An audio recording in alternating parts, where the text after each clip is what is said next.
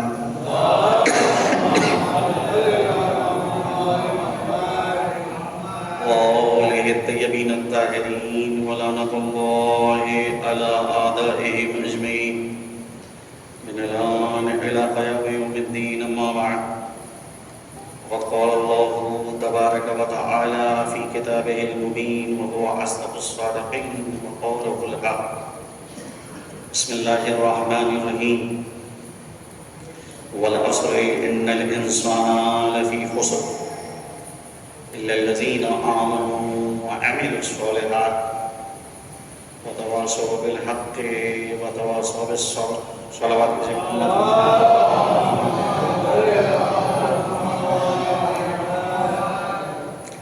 قرآن کریم کا ایک مختصر سا سورہ جو ہدایت کے جتنے بھی مطالب ہیں وہ اپنے اندر احاطہ کیے ہوئے ہیں۔ عالم اسلام کی ایک مشہور شخصیت امام شافعی کا ایک قول ہے کہ قرآن کریم کے اندر 114 سورے ہیں، اگر اللہ سبحانہ و تعالیٰ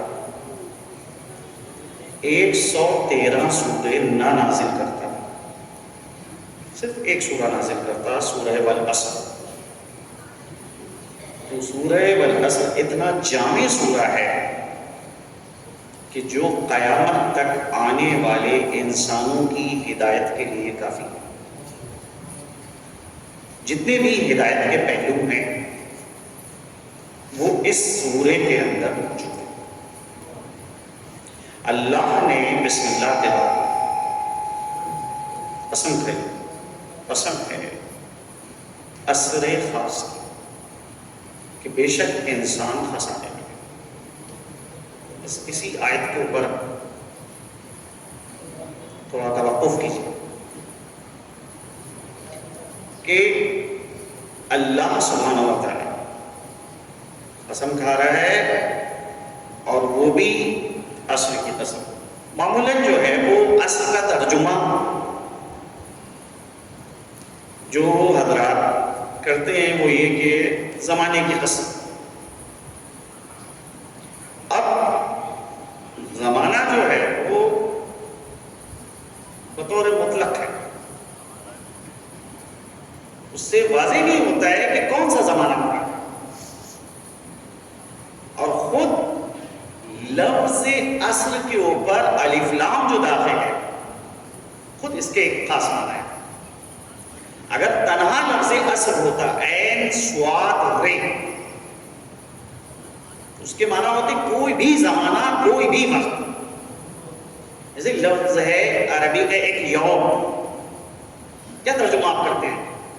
کوئی بھی دن۔ لیکن جب آپ نے یوم کے اوپر الف لام کو داخل کیا الیوم، تو مانا ہوئے آج کا مخصوص دن۔ ویسے ہی لفظ عصر ہو اگر عین صاد ر عصر، اس کے معنی ہوئے کوئی بھی زمانہ، کوئی بھی وقت۔ لیکن جب الف لام داخل کیا گیا ہے تو اس کے معنی ہوئے ایک مخصوص زمانہ، ایک مخصوص وقت۔ اصل میں عصر خود ماشاءاللہ بعض طلبہ بھی موجود ہیں، اور علماء بھی ہیں، اور صاحبان نظر بھی ہیں یہاں پر۔ لفظ عصر صرفی اعتبار سے مصدر ہے، اور عصر کے معنی ہے نچوڑنا۔ اسی بنا کے اوپر پھلوں کو جب نچوڑا جاتا ہے اور اس کا جو رس نکالا جاتا ہے تو عرب اس رس کو کہتے ہیں عصیر۔ انگور کا رس ہے تو کہا عصیر نبی، کھجور کا رس ہے تو کہا عصیر التمر۔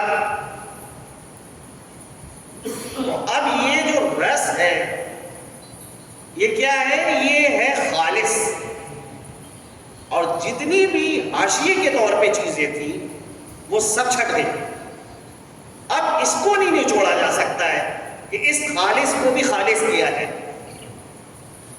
زمانے کو اگر نچوڑا جائے اور اس میں نقطہ مرکزی نقطہ تلاش کیا، کیونکہ زمانہ بطور مطلق ایک ہے، اس کے اندر کوئی فرق نہیں ہے۔ جو گزر گیا اس کو آپ ماضی سے تعبیر کرتے ہیں، جو ابھی موجود ہے اس کو آپ حال سے تعبیر کرتے ہیں، جو آئے گا اس کو آپ مستقبل سے تعبیر کرتے ہیں۔ تو چاہے زمانہ گزرا ہوا ہو، اور چاہے موجودہ زمانہ ہو، اور چاہے آئندہ زمانہ ہو، زمانہ زمانہ ہے۔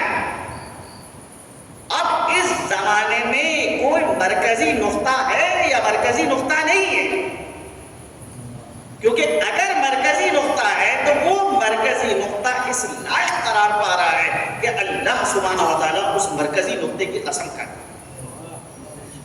کیونکہ قسم کبھی ایسی ویسی چیزوں کی تو نہیں کھائی جائے گی، انہی چیزوں کو قسم کے طور پہ قرار دیا جائے گا کہ جو اپنے اندر اہمیت رکھتی ہیں، ارزش رکھتی ہیں۔ اللہ نے قرآن میں مختلف قسمیں کھائی ہیں، اور بہرحال جس چیز کی بھی قسم کھائی ہے وہ بہرحال اہمیت رکھتی ہے، ارزش رکھتی ہے، اور اللہ اس قسم کے ذریعے سے دعوت فطر دے رہا ہے۔ قرآن کی قسم کلام الہی ہے، لہذا قسم کہتا ہے۔ جناب پیغمبر اسلام کی قسم کھائی گئی، لا عمرک، آپ کی جان کی قسم۔ پیغمبر اس کائنات کا خلاصہ ہے،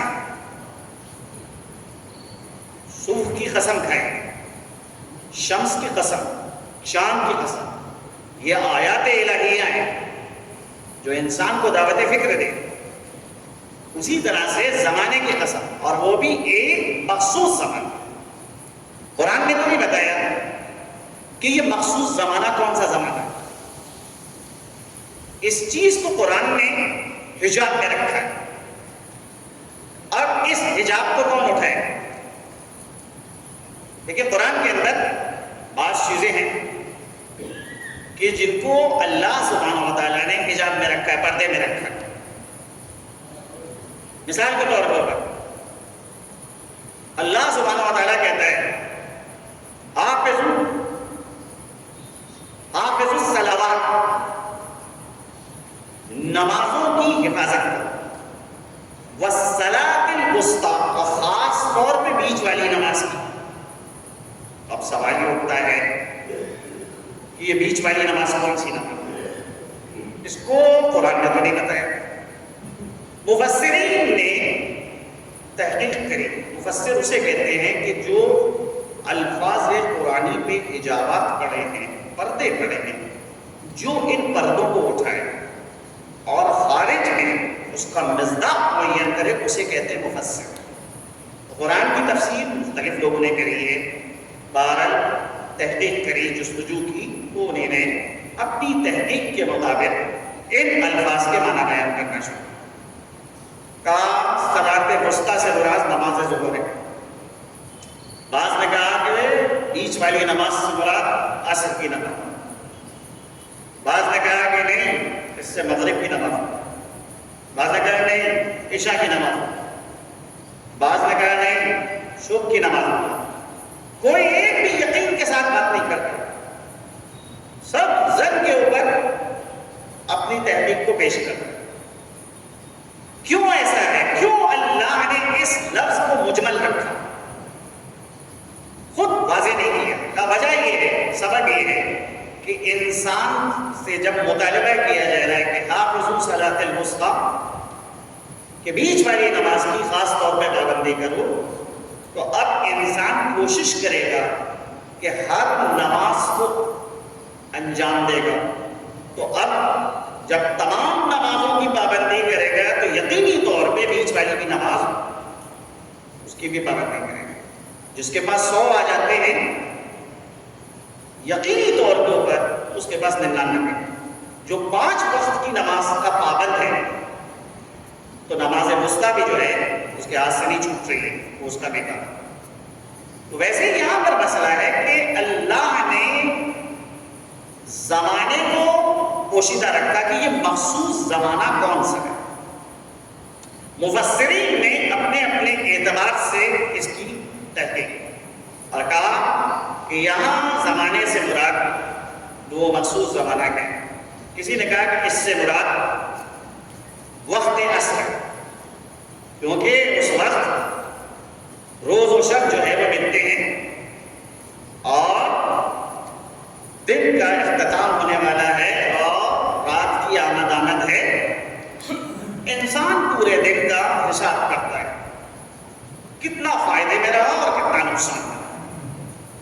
تو وہ وقت اس لائق ہے کہ اللہ اس کی قسم. دوسرا نظریہ آتا ہے کہ نہیں، یہاں عصر سے مراد عصر پیغمبر ہے، کیونکہ وہ زمانہ انتہائی کامیاب ترین زمانہ ہے کہ جب اسلام طلوع ہوا، انسان قانون الہی سے آگاہ ہوا، عصر جاہلیت کا خاتمہ ہوا، انسان شریعت کے قوانین سے آگاہ ہو رہا ہے. لہذا وہ دور سب سے کامیاب ترین دور ہے کہ جب پیغمبر ہمارے درمیان موجود تھے اور پیغمبر کی زبانی ہم آسمانی خبروں کو سن رہے ہیں. لہذا وہ زمانہ اس لائق ہے کہ اس کی قسم کھائیں. تو اگر ترجمہ یوں کیا جائے کہ قسم ہے عصر محمد کی، بے شک انسان خسارے میں. اب مسئلہ یہ ہے کہ میں نے تو خسر کا ترجمہ خسارہ کر دیا، اور اردو میں بہرحال جو ہے، جو حال ہمارے معاشرے کا اردو زبان زبان کا ہے وہ تو اتنا خراب ہو چکا ہے کہ اگر کوئی لفظ بولیے تو لوگ کہتے ہیں کہ ذرا تشریح کر دیجیے، وضاحت کر دیجیے۔ جو اس شہر میں ہم لوگ ہیں اس کے متعلق بس ایسے ہی کہا جا سکتا ہے کہ جب مکے کے لوگ عربی بولنا بھول جائیں تو پھر اور کسی جگہ کے لوگوں سے کیا توقع کی جا سکتی ہے؟ صلوات کیجیے محمد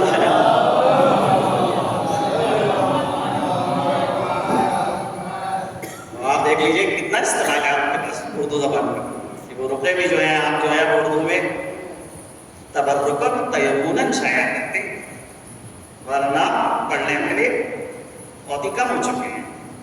اور اگر ایک ثقیل لفظ استعمال ہو رہا ہے، لفظ خسارہ، تو وہ کیا سمجھیں گے کہ بھئی لفظ خسارہ سے کیا مراد ہے؟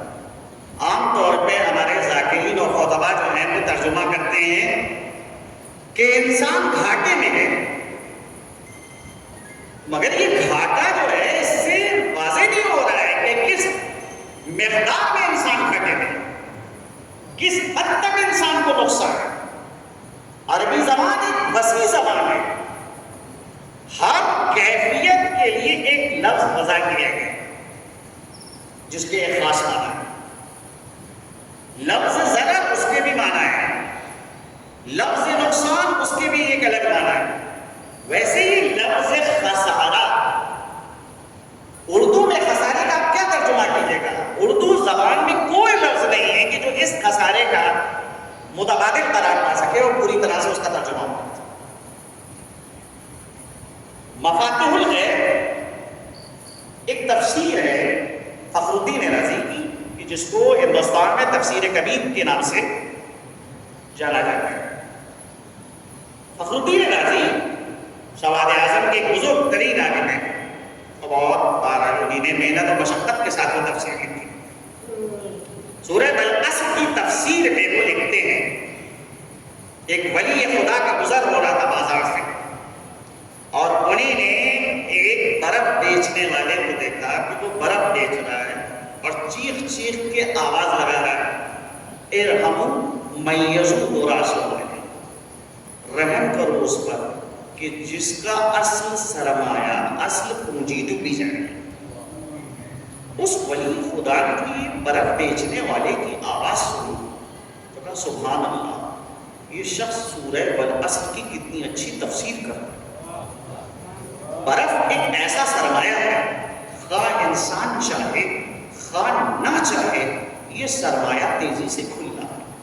عقل مند انسان وہ ہے کہ جو اس سرمایہ کو کسی دوسرے سرمایہ سے تبدیل کرے۔ انسان کی زندگی، انسان کا وجود مثل برف ہے، خواہ انسان چاہے خواہ نہ چاہے یہ سرمایہ تبدیل کرے۔ اب اگر انسان چاہتا ہے کہ اس سرمایہ کو کسی دوسرے سرمایہ سے تبدیل کرے تو ایمان کی دولت سے بہتر کوئی سرمایہ نہیں۔ اگر ایمان کی دولت سے اس سرمایہ کو تبدیل کر دیتا ہے تو جب تک ایمان رہے گا اس وقت تک کہ انسان باقی ہے۔ بغیر ایمان، بغیر عقیدے کے انسان کی حیثیت اس دنیا میں ایک قطرے کے بعد، آپ قطرے کو ہتھیلی کے اوپر رکھیں، کیا حیات ہے اس کی، کتنی زندگی ہے؟ مشکل سے 5 منٹ اور 7 منٹ تک یہ قطرہ آپ کے ہتھیلی پہ رہے گا، کیونکہ آج کا ٹیمپریچر تھوڑا ویسا نہیں، بہت زیادہ ہے، 5 منٹ خشک ہو جائے گا۔ لیکن اسی قطرے کو اگر تالاب پہ لے جا کے ڈالیں، اب آپ سے پوچھا جائے کہ آپ کتنی زندگی، آج جب تک تالاب کا پانی ہے اس وقت تک کہ یہ قطرہ باقی ہے، اور اسی قطرے کو آپ سمندر میں لے جا کے سوال ہے کہ اب کب تک کہ یہ قطرہ باقی رہے گا؟ جب تک سمندر میں پانی ہے تب تک یہ قطرہ باقی رہے گا۔ انسان جب تک منبع خیر سے اپنے کو وابستہ نہ کرے اس وقت تک کہ اس کی حیثیت ایک قطرے کے بنے۔ دیکھیے لفظ عقیدہ یہ الفاظ ہیں جو استعمال تو ہوتے ہیں لیکن معنی کی جانب ہم متوجہ نہیں۔ بھئی ہمارا اللہ کی ذات پہ عقیدہ ہے،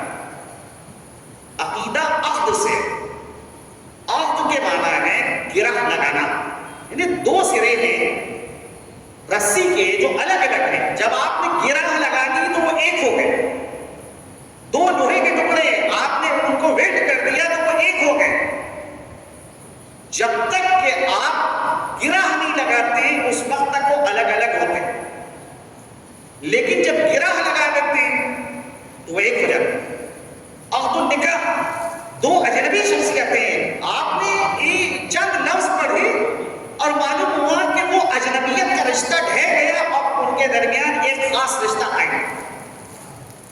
تو آپ سے ہے عقیدہ.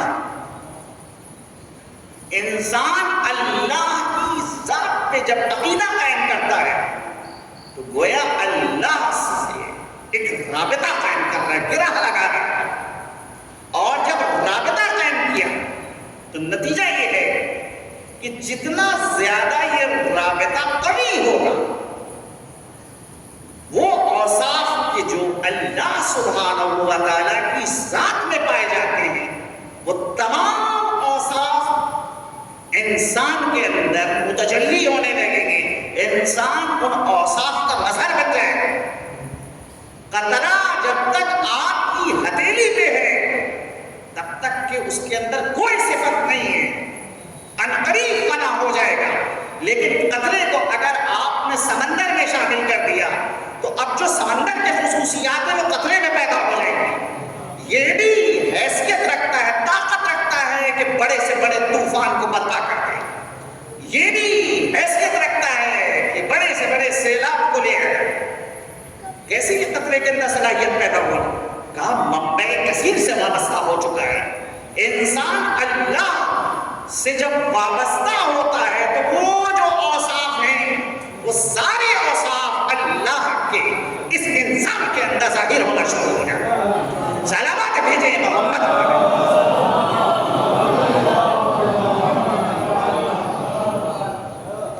لہذا جس کا رابطہ جتنا قوی ہوتا ہے پھر وہ کسی سے خوفزدہ نہیں ہوتا ہے. کیوں ڈرے؟ کائے کے لیے ڈرے؟ کیونکہ منبع کثیر، خیر کثیر سے وابستہ ہو چکا. یہی ہے ایمان جب تک نہیں ہے اس وقت تک کہ انسان کی کیا حیثیت ہے؟ کیڑے مکوڑے کی حیثیت ہے. دنیا کی طاقتیں جو ہیں کچلتی ہیں، دباتی ہیں. لیکن ادھر ایمان کا چراغ دل کی گہرائیوں میں روشن ہوا. یہی کمزور آدمی، یہی کمزور انسان بڑی سی بڑی طاقت کے مقابلے پہ کھڑا ہوتا ہے. آپ کو کہتے قرآن جناب موسیٰ کے مقابلے کے اوپر جن جادوگروں کو بلایا گیا تھا کیا حیثیت تھی؟ جب فرعون نے ان کو طلب کیا تو وہ فرعون سے کہہ رہے ہیں اِنَّا لَنَا لَأَجْرًا إِن كُنَّا نَحْنُ الْغَالِبِينَ. کیا ہم کو بھی کوئی انعام ملے گا اگر ہم نے موسیٰ کو شکست دے دی اور ان پر غالب آ گئے؟ جواب میں فرعون کہتا ہے نعم إِنَّكُمْ لَمِنَ الْمُقَرَّبِينَ. ارے تم میرے نزدیک ترین افراد میں سے ہو جاؤ.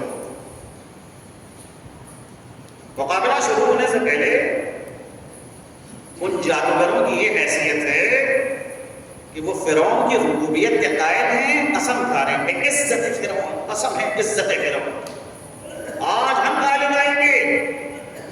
اور مقابلہ شروع نہیں ہوا ہے اس سے پہلے فرعون سے اجازت طلب کر رہے ہیں. اجازت ہے کہ مقابلہ کریں. لیکن جیسے ہی مقابلہ شروع ہوا حضرت موسیٰ نے کہا ابتدا کرو. انہوں نے تو رسیاں ڈالی. قرآن کہتا ہے لوگوں کے خیالات کے اندر انہیں نے تصرف کیا. ظاہر رسیاں ہیں لیکن لوگوں کی آنکھوں میں جب تصرف کر رہی ہے تو وہ لوگوں کو وہ رینگتے ہوئے صاف دکھ رہے ہیں. چنانچہ ادھر اللہ نے حضرت موسیٰ کو پابند کی کہ آپ اپنے اس عصا کو ڈھکیں. جیسے ہی جناب موسیٰ نے زمین کے اوپر عصا پھینکی وہ اژدہا بن گیا. جتنی رسیاں تھیں سب کو نکل گیا. سامنے مقابلے پہ ہیں جادوگر، جانتے ہیں صاحب فن ہے کہ جادو کیا ہے اور معجزہ کیا ہے. فوراً تشخیص دے دیا کہ موسیٰ کے جو ہاتھ میں جو چیز ہے وہ جادو نہیں ہے، معجزہ ہے. معجزہ. لہذا سب کے سب سجدے میں گر جاتے ہیں. کہتے آمنا برب ہارون و موسیٰ. ہم ہارون اور موسیٰ کے پروردگار پہ ایمان. اور جیسے ہی یہ اعلان کیا اپنے عقیدے کا، وہ زمانے کی جو سپر پاور تھی اس کو ابوالقدرت کہا جاتا ہے، اس نے کہا ہے بغیر میری اجازت کے تم ایمان کیسے لے آئے؟ دائنا ہاتھ کاٹوں گا، بایاں پیر کاٹوں گا، بایاں ہاتھ کاٹوں گا، دہنا پیر کاٹوں گا، سولی پہ لٹکاؤں گا، سخت سے سخت سزائیں دوں گا۔ ابھی کل تھوڑی دیر پہلے ان جادوگروں کی کیا حیثیت تھی؟ فرعون کی ربوبیت کے قائل، اس کی عزت کی قسم کھا رہے کیونکہ ایمان نہیں تھا، لیکن جیسے ہی ایمان کا چراغ روشن ہوا اپنے زمانے کی سپر پاور ابوالقدرت کے مقابلے میں کھڑے ہو رہے ہیں۔ اور حقیقت قرآنی ہے، کیا جادوگروں نے فرعون سے کہا؟ فَاقْضِ مَا أَنْتَ قَاضٍ، جو تجھے فیصلہ کرنا ہے کر، لا زید لنا، کوئی تم کو پرواہ نہیں ہے، اِنَّا إِلَىٰ رَبِّنَا لَمُنْقَلِبُونَ، ہم اپنے پروردگار کی جانب پلٹ جائیں گے۔ یہ کس نے طاقت بخشی ہے؟ ایمان نے طاقت بخشی ہے کہ ایک کمزور مخلوق، ایک کمزور انسان اپنے زمانے کی طاقتور شخصیت کے سامنے کھڑا ہو رہا ہے، کیوں؟ اللہ کی ذات کے اوپر بھروسہ کرتا ہوا کہ یہ دنیا حقیقت نہیں ہے، اس دنیا کے بعد بھی ایک حقیقت ہے اور ہم سب کو اس کی بارگاہ میں جانا ہے، لہذا جب ہمارا اس سے رابطہ ہے تو اس کی کیا حیثیت ہے کہ اس کے سامنے جو ہے ہم اپنے سر کو جھکائیں۔ یہ ہے ایمان، وہ عقیدہ نہیں کہ جو مقام عمل میں نہ ظاہر ہو سکے، اس عقیدے کی کیا حیثیت کہ جو مقام عمل میں نہ نظر آئے۔ عقیدہ وہی اہمیت کا حامل ہوتا ہے جو مقام عمل میں دکھتا ہے۔ آپ سب ولایت کا اقرار کرتے ہیں، توحید کا اقرار کرتے ہیں، رسالت کا اقرار کرتے ہیں، لیکن اگر مقام عمل میں نہ توحید عملی نظر آئے اور مقام عمل میں ولایت عملی نہ نظر آئے تو اس ولایت کا کیا فائدہ اور اس توحید کا کیا فائدہ؟ توحید نظری کی نہیں بات ہو رہی ہے، توحید عملی کی بات ہو رہی ہے۔ سب لوگ گواہی دے رہے ہیں کہ خدا کے علاوہ کوئی خدا نہیں، ہر انسان گواہی دے رہا ہے، ہر مسلمان گواہی دے رہا ہے کہ پیغمبر اللہ کے رسول ہے، اور ہر انسان گواہی دے رہا ہے، ہر مومن انسان گواہی دے رہا ہے کہ جناب علی پیغمبر کے جانشین۔ تو اب علی ولی اللہ اپنی زبان پہ جائیں گے، یہ اقرار ہے، ولایت نظری ہے، ولایت عملی معاشرے میں دکھنا چاہیے۔ کیا ولایت عملی پائی جا رہی ہے؟ معاشرے کا کیا حال ہے، سماج کا کیا حال ہے؟ بھئی جو سماج کے مسائل ہیں وہ کسی سے ڈھکے چھپے نہیں ہیں۔ آج کتنے مسائل ہمارے سماج کے اندر پیدا ہو رہے ہیں، دو لوگوں کے درمیان جھگڑا ہوتا ہے، اختلاف ہوتا ہے، ورنہ بات طلاق تک کے پہنچ گئی۔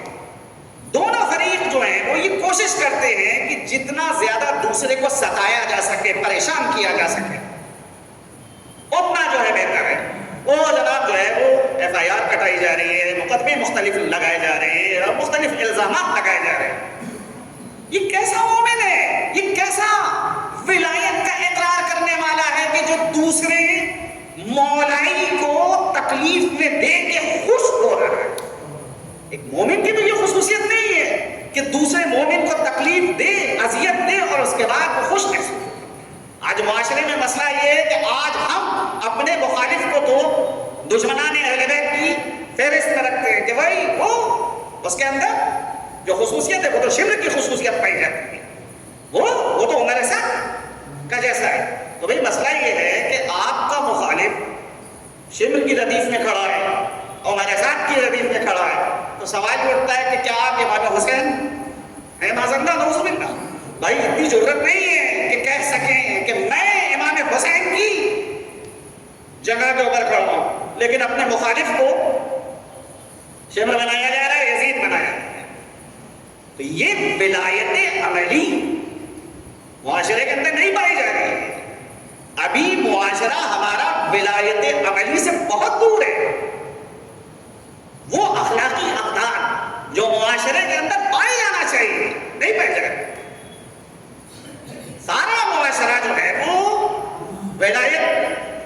گواہی دے رہا ہے، وہی مومنین کا معاشرہ ہے، مولا کے چاہنے والوں کا معاشرہ ہے۔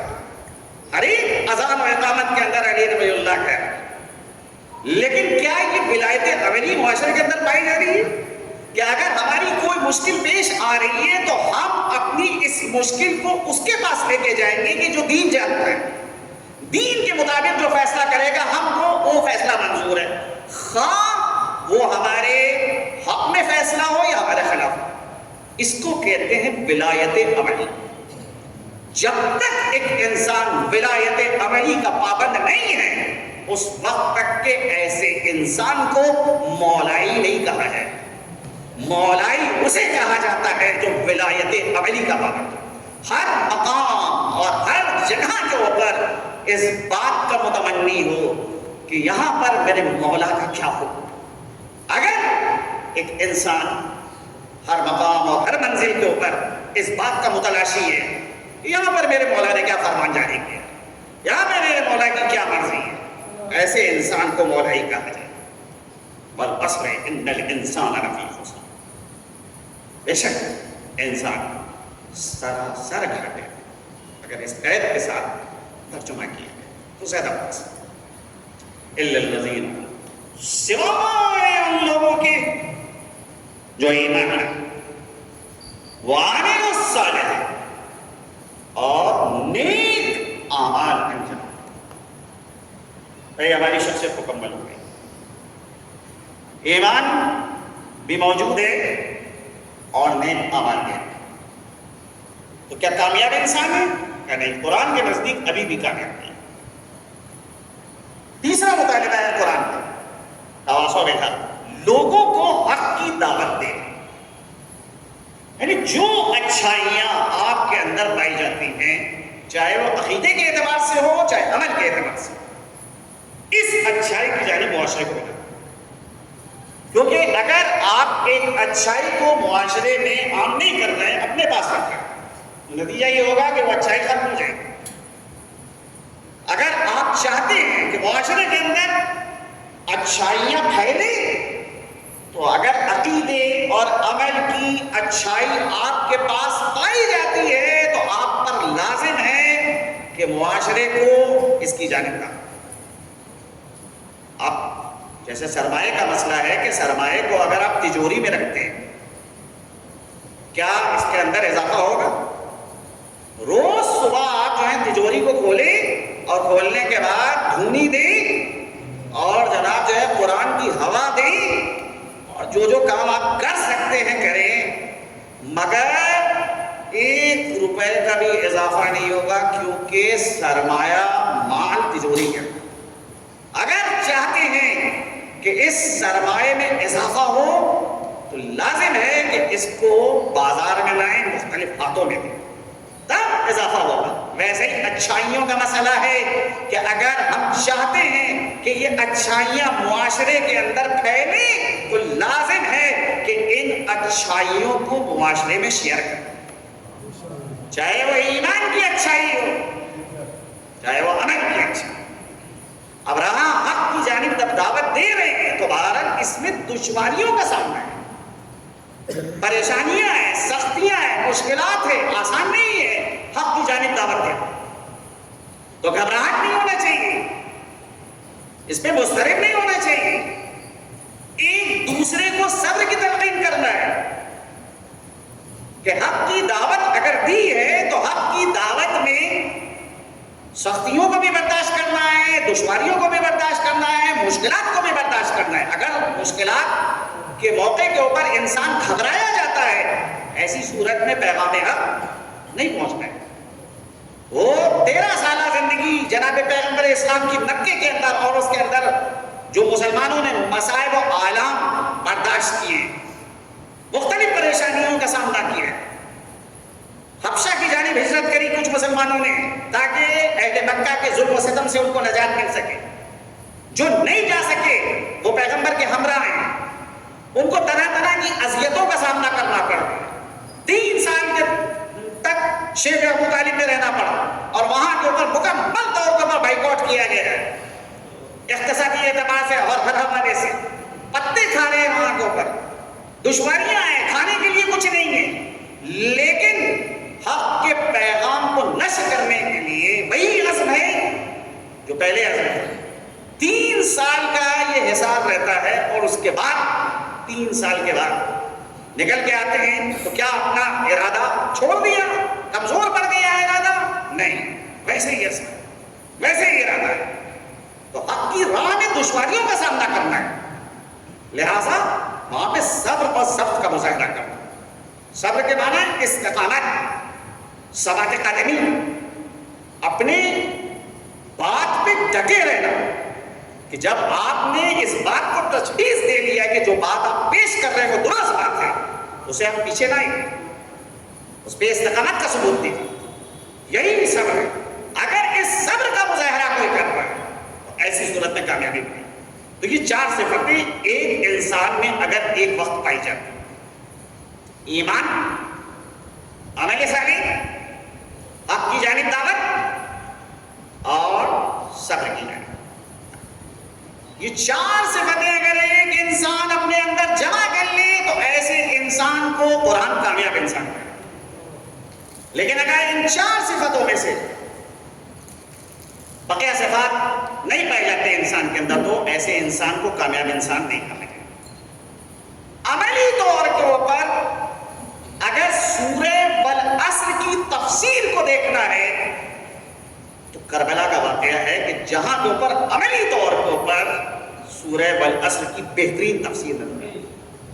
ایمان کس منزل کے اوپر ہے؟ صاحب حسین تو حسین کا ساتھ دے رہے ہیں، حسین کے ساتھ دینے کے لیے جو آمادہ ہوئے ہیں، اس کی فکر نہیں کریے کہ بعد میں کیا ہوگا، گھر والوں کے ساتھ کیا سلوک کیا جائے گا۔ حکومت وقت کی مخالفت خرید رہے ہیں، پرواہ نہیں ہے کہ آج حسین کے ساتھ کربلا میں آئے ہیں، بیوی بچے کوفے کے اندر ہیں، حکومت ہو سکتا ہے گھر کو کھود دے، بیوی بچوں کو قید کر لے۔ اللہ کی ذات پر یقین ہے، اللہ کے بھروسے کے اوپر ہے۔ امام کے ایک صحابی ہیں بشر بن احدوث الحضرمی، عین عاشور کے دن خبر آتی ہے کہ ان کے بیٹے کو گرفتار کر لیا۔ امام نے بلایا بشر کو، کہا بشر میں تم پر سے اپنی بیعت اٹھا رہا ہوں۔ یعنی بیعت اٹھانے کے معنی کیا ہے؟ تم مکمل طور پہ آزاد ہو، جاؤ جا کر اپنے بیٹے کو آزاد کرو۔ یعنی اگر تم میرا ساتھ چھوڑ کے جا رہے ہو تو قیامت میں اس مسئلے میں تم سے کوئی سوال کیا جائے گا کہ میدان کربلا میں فرزند رسول کو تم کیوں چھوڑ کے چلے آئے تھے؟ میں تمہارے سر پر سے اپنی بیعت اٹھا رہا ہوں، جاؤ جا کر اپنے بیٹے کو آزاد کرو۔ کیا ہے بشر کا جواب؟ کہتے ہیں فرزند رسول میں نے اپنا معاملہ اور اپنے بیٹے کا معاملہ خدا کے حوالے کیا۔ اگر خدا کو میرے بیٹے کی نجات مطلوب ہوگی تو وہ اس کے لیے کوئی راہ فراہم کرے، میں آپ کو تنہا چھوڑ کے نہیں جا سکتا۔ اگر میں آپ کو تنہا چھوڑ کے جاؤں تو جنگل کے جانور مجھے نوچ کر۔ امام نے جب یہ جذبہ دیکھا تو ان کو دعائے خیر دی اور کہا میرے پاس 5 قیمتی لباس ہیں، ان لباسوں کو تم لے لو اور اپنے دوسرے بیٹے کو بھیجو کہ وہ جائے اور جا کر اپنے بھائی کی رہائی کے لیے انتظام کرے۔ ایسے افراد ہیں ایمان کے، عمل کے اعتبار سے کس منزل پر رہے۔ ایک شخصیت ہے مثال کے طور پر عابس ابن شبیب شاکری، قبیلہ حمدان سے تعلق ہے، اور یہ قبیلہ یمن کا رہنے والا تھا، جناب امیر کے زمانے میں کوفے میں آ کے بسا۔ انتہائی شجاع و بہادر۔ اس قبیلے کے متعلق جناب امیر کا کہنا ہے کہ اگر ان کے جیسے 1000 افراد روئے زمین پہ ہوں تو خدا کی عبادت اس طرح سے ہوگی جیسے خدا چاہتا۔ عابس اس قبیلے سے تعلق رکھتے، جناب امیر کے اصحاب کربلا میں حاضر، مختلف جنگوں میں عابس نے شرکت کی، اور عمل کے اعتبار سے کربلا والوں نے جو مثال پیش کی ہے اس کی نظیر نہیں کی۔ حق کی جانب دعوت امام نے مختلف خطبے مخالفین کے سامنے دیے، اور تاریخ کربلا کو اگر آپ پڑھیں تو وہاں پہ یہ بھی نظر آتا ہے کہ اصحاب امام حسین نے بھی مخالفین کے سامنے خطبے دیے. جناب زہیر ابن قین، حبیب ابن مظاہر، بریر حمدانی، نافع بن ہلال جملی، یہ مختلف اصحاب ہیں کہ جنہوں نے مختلف مواقع کے اوپر اہل ستم کو دعوت حق دی. چنانچہ روز عاشور جناب زہیر کا وہ خطبہ ہے کہ جس میں جناب زہیر قین نے لشکر یزید کو خطاب کرتے ہوئے کہا کہ اے اہل کوفہ، دیکھو اللہ اپنے رسول کی آل کے ذریعے سے ہمارا اور تمہارا امتحان لے رہا. کون اس امتحان میں کامیاب ہوتا ہے؟ کیا تم بھول گئے کہ زیاد اور ابن زیاد نے تمہارے ساتھ کیا سلوک کیا؟ تمہارے نیک افراد کو قتل کیا، ان کی آنکھیں نکلوائیں، جلا وطن کیا، سارے مصائب و آلام کو تم فراموش کر چکے ہو. آج تم فرزند رسول سے مقابلہ کرنے کے لیے اس بیابان میں جمع ہوئے، ان کو قتل کرنا چاہتے ہو. کیا تم روز قیامت خدا کو جواب دو؟ جواب ادھر سے آتا ہے کہ ہم اس وقت تک سکون سے نہیں بیٹھیں گے جب تک تمہارے امام کے خون سے اپنی تلواروں کو رنگین نہ کریں. تیر چلائے جا رہے ہیں، لیکن زہیر وہاں کے اوپر اپنے بیان کو جاری رکھ رہے ہیں. امام نے زہیر کو دعائے خیر دی کہ زہیر واپس آ جاؤ، مومن آل فرعون کی طرح تم نے بھی اپنی قوم کے سامنے حق کے پیغام کو پہنچانے میں کوئی کوتاہی نہیں، حق کی دعوت بھی دی ہے. اور سب کی مثال ہے کربلا. عزیزان گرامی، مختلف کردار. کربلا کا نظام یہ ہے کہ کربلا میں امام نے یہ نظام قائم کیا ہے کہ جب تک میرے اصحاب ہیں اس وقت تک کے عزیزوں میں سے کوئی نہیں ہے. پہلے اصحاب میدان میں جائیں گے، پھر عزیز جائیں. جبکہ پیغمبر اسلام کی سیرت میں یہ ملتا ہے کہ پیغمبر میدان جنگ میں ہمیشہ اپنے اہل بیت کو آگے رکھتے تھے، خط مقدم پہ رکھتے تھے. جناب امیر میں نہج البلاغہ میں پیغمبر کی جنگ کی جو روش بتائی ہے وہ یہ بتائیے کہ پیغمبر اسلام میدان جنگ میں اپنے خاندان والوں کو، اپنے اہل بیت کو سب سے آگے رکھتے تھے، خط مقدم پہ رکھتے تھے، اور اصحاب کو پیچھے رکھتے تھے. اس کی وجہ یہ تھی کہ اگر کوئی مصیبت آ رہی ہے تو سب سے پہلے میرے خاندان والوں تک کے پہنچے، بعد میں دوستوں اور اصحاب تک کے پہنچے. لیکن کربلا میں نظام بدل گیا ہے. امام نے کربلا میں اصحاب کو سب سے پہلے بھیجا ہے اور عزیزوں کو بعد میں بھیجا. علماء اس کا راز یہ بتاتے ہیں کہ پیغمبر کے ہمراہ جو جاتے تھے سب کو یقین نہیں ہوتا تھا کہ ہم شہید ہیں، یہ امید رکھتے تھے کہ ہم میدان جنگ سے فاتح کی حیثیت سے واپس آئیں. لہذا پیغمبر کی یہ روش تھی کہ اہل بیت کو آگے رکھتے تھے اور اصحاب کو پیچھے. لیکن کربلا میں جو امام کے ساتھ ہے سب کو یقین ہے کہ ہم کو شہید ہونا ہے. کوئی پہلے جائے گا، کوئی بعد میں جائے گا، لیکن جو زیادہ دیر تک رہے گا اس کو اتنی مصیبتوں کا سامنا کرنا. ایک مصیبت اگر لے لیجیے، پیاس کی مصیبت، تو اتنی دیر تک کے لیے اس کو پیاسا رہے. یعنی امام نے یہ نظام مرتب کیا ہے اور بتانا چاہتے ہیں کہ اے عباس، پہلے کوثر کے اوپر میرا مسلم جائے گا، مسلم ابن اوسج آ جائے گا، پھر تم جاؤ. اے علی اکبر، تمہیں کیا حق پہنچتا ہے کہ تم پہلے حبیب سے کوثر پہ پہنچو اور جام کوثر کو پیو؟ پہلے جام کوثر کو میرا حبیب پیے گا، پھر تم جاؤ. آج اب اصحاب کا سلسلہ ختم ہو جاتا ہے. حسین کا جوان بیٹا، حسین سے اس نے جہاد طلب کر. حسین نے حسرت سے علی اکبر کی جانب دیکھا اور اس کے بعد دیکھنے کے بعد کہتے ہیں کہ بیٹا جاؤ، جا کر خیمے سے اجازت طلب کر۔ کسی شہید کو نہیں بھیجا ہے خیمے میں اجازت طلب کرنے کے لیے، تنہا یہ علی اکبر کو خصوصیت حاصل ہے کہ جناب علی اکبر خیمے میں جاتے ہیں۔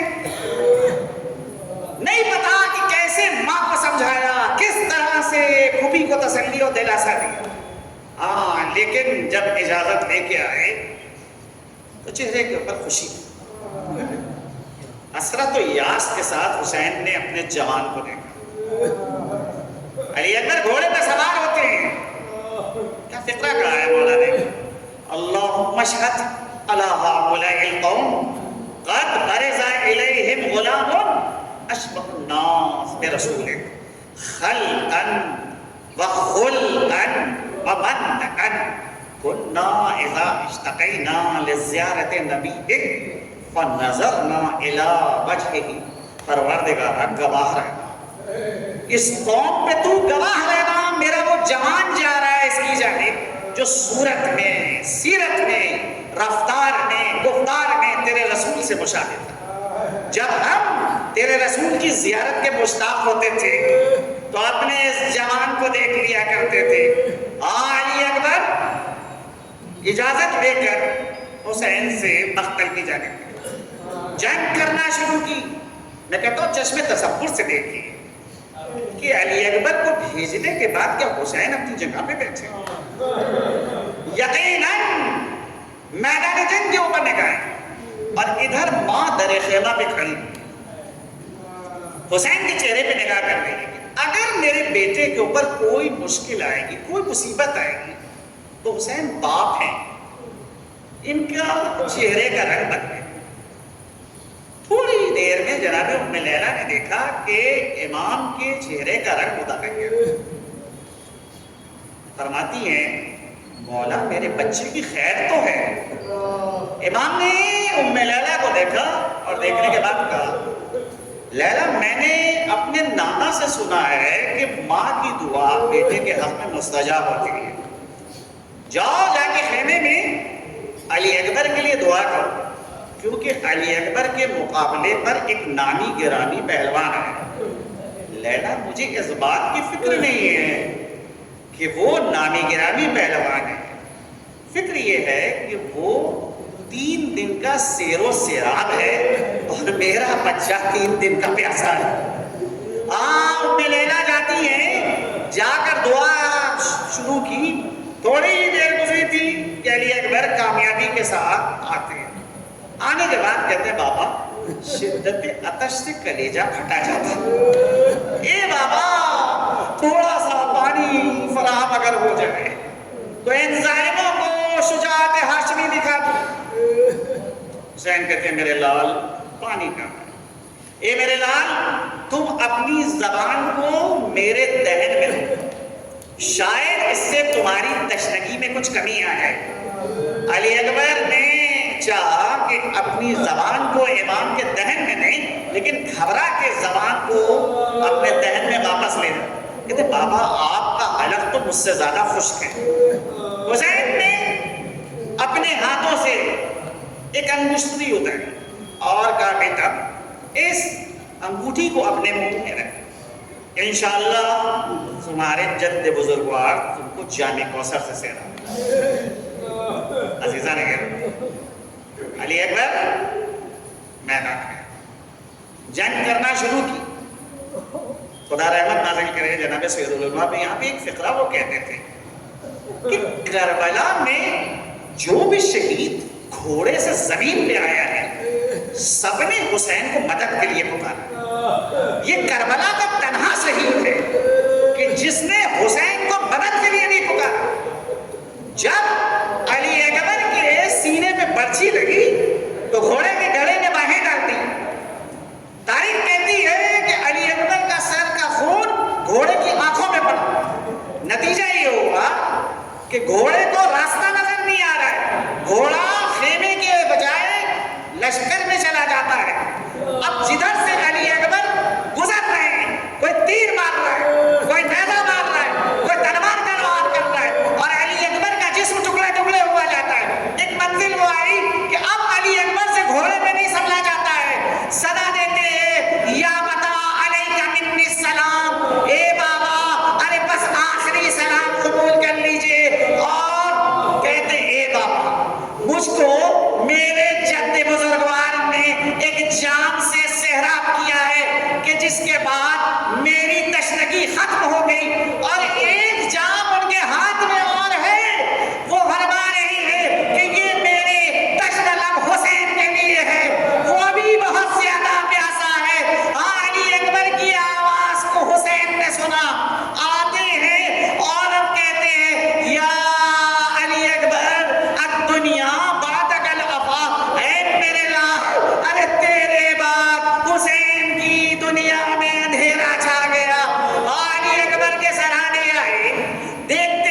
جوان بیٹا ارے ایڑیاں رگڑ رہا ہے، سر کو اٹھا کے زانوں پہ رکھا، کہتے میرے لال کچھ مجھ سے کلام کرو۔ علی اکبر کہتے بابا سینے میں نیزے کی انی ٹوٹی ہوئی ہے جس سے بڑی تکلیف ہو رہی ہے۔ خیبر شکن کا فرزند آستینوں کو چڑھاتا ہے، چٹکی سے پکڑ کے نیزے کو نکالا، علی اکبر کی روح کہاں سے عنصری سے پرواز کر گئی، لاش کو اٹھایا لے کے چلے۔ ارے دل کی قوت نے جواب دے دیا، آواز دیتے ہیں اے بنی ہاشم کے بچوں آؤ آ کر اپنے بھائی سلام الذین ظلموا ای منقلب ینقلبون انا للہ و انا الیہ راجعون۔ الہی بحق زہرا و ابیہا و بعلہا و بنیہا، پروردگارہ اس مختصر سی مجلس کو قبولیت کا درجہ عنایت فرما۔ خدایا جس مرحوم کی اصالہ ثواب کی مجلس ہے اس کے گناہان کبیرہ و صغیرہ کی مغفرت فرما، جوار معصومین میں ان کو جگہ عنایت فرما، پسماندگان کو ان کے صبر جمیل عنایت فرما۔ خدایا جو حاضرین یہاں پہ موجود ہیں ان کی حوائج شریعہ کو پورا فرما۔ خدایا جہاں جہاں مومنین آباد ہیں سب کی جان مال عزت و آبرو کی حفاظت پروردگارا، وہ مجاہدین کے جو اخلاص کے ساتھ تیرے دین کی سربلندی کے لیے کوشش کر رہے ہیں، خدایا ان مجاہدوں کو ان کی کوششوں میں کامیاب اور کامیاب کر، وہ دشمنان اسلام جو لائق ہدایت نہیں ہے پروردگارا ان کو نیست و نابود فرما، پرچم اسلام کو سربلند فرما، پرچم کفر و نفاق کو سرنگو فرما۔ ہمارے مراجع اعظم خصوصاً رہبر انقلاب ابرز علی تک سید علی سیستانی کو اپنی پناہ خاص میں محفوظ فرما، ہمارے امام کے ظہور میں تاجیل فرما، ہم کو ان کے آوان و انصار و مددگار میں شمار فرما، ان کے ظہور کو ہمارے لیے باعث عافیت۔ ایک بار سورہ حمد اور 3 بار سورہ توحید کی تلاوت فرما کر مرحوم حبیب مہدی ابن حبیب کا الحمدللہ رب العالمین۔